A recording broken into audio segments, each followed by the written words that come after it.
হায় হায়, মিজানুর রহমান আজারী হঠাৎ করে কেন নবীজিকে কাউবয় বলে ফেললেন? বিশ্বনবীর কিন্তু টাকা পয়সা ছিল না জানেন, ছাগল চড়াতো।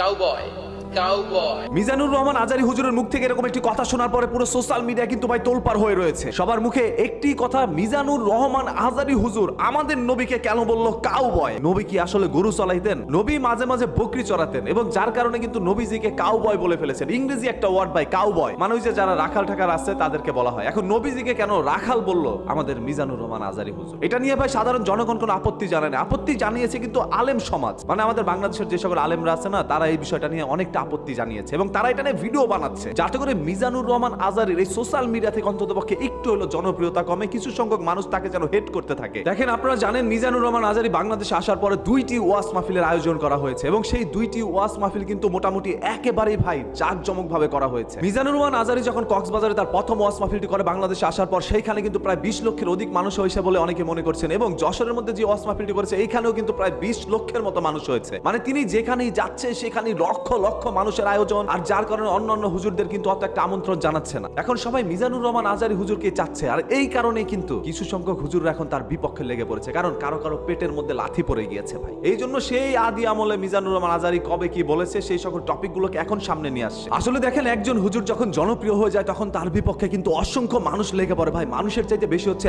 আলেম মাওলানারা এখন তার বিপক্ষে লেগে পড়েছে, কারণ কেউ তার সুফল দেখে কিন্তু সহ্য করতে পারছে না। মিজানুর রহমান আজারী একটু ইংরেজি ভাষায় ভালো কথা বলতে পারেন, বাংলা ভাষায় মানুষকে বুঝিয়ে শুনিয়ে কথা বলতে পারেন এবং কখনো উগ্র স্বরে কোনো কথা বলেননি। তিনি যেভাবে স্বাভাবিকভাবে কথা বলে এইভাবেই কিন্তু সবসময় ওয়াজ মাহফিল করে আসছেন এবং বাংলাদেশে একটা নতুনত্বের জন্ম দিয়েছেন এই মিজানুর রহমান আজারী। যার কারণে কিছু সংখ্যক ওই যে আলেম আছে না, যারা সুর দিয়ে ওয়াজ করে ভাই, সুর ছাড়া যেন তাদের কান্নাই আসে না। বাথরুমে গেছে টিস্যু ইউজ করছে, সেইখানেও সুর দিয়ে মানুষকে কান্দায় ফেলছে। এখন সেই সকল হুজুরদের পেটে কিন্তু ভাই লাথি পড়েছে। আবার কিছু সংখ্যক মাজার পূজারী হুজুর আছে যারা এখন আজারী হুজুরকে নিয়ে বাজেভাবে মন্তব্য করে ভিডিও বানাচ্ছে। ওলিয়া উলিয়ার ভক্ত সেই সকল মাজার পূজারীরা যদি তাকে নিয়ে কোনো ভিডিও বানায়, সেগুলো যদি আপনাদের চোখের সামনে পড়ে, তাহলে সেটা আপনাদের একান্তই দায়িত্ব সেখানে আপনারা কি মতামত জানাতে পারেন। একজন আলেম মাওলানাকে কেউ যদি বাজেভাবে মন্তব্য করে, সেইগুলো আমরা কখনো সহ্য করে নিব না। আপনারা জানেন আমাদের বাংলাদেশের মধ্যে যখন মিজানুর রহমান আজারী একটু রাজনৈতিক কথা বলতে গিয়েছিল বা যেটা সত্য সেটা তুলে ধরতে চেয়েছিল, তখন কিন্তু বাংলাদেশের মধ্যে তার ঠাঁই হয়নি, তাকে বাংলাদেশ থেকে বের করে দিয়েছিল। আমরা সেই অতীত কেউ কিন্তু এখনো ভুলিনি। দীর্ঘ 5টা বছর পরে কিন্তু মিজানুর রহমান আজারী বাংলাদেশের মধ্যে এসে একটি ওয়াজ মাহফিল করেছে এবং সেই কক্সবাজার ওয়াজ মাহফিল যখন জমজমাট হয়েছিল, তখন যশোরের মধ্যে তিনি আরো একটি ওয়াজ মাহফিল করেন। 2টি ওয়াজ মাহফিলে মোটামুটি বাংলাদেশ রেকর্ড করে ফেলে এবং বিশ্বের অসংখ্য জায়গায় এত মানুষ কখনো একত্র হয় না কোনো সেলিব্রিটি আসলো, যেখানে মিজানুর রহমান আজারী সাধারণ একজন মানুষ আসার পরে এরকম হয়ে গিয়েছিল।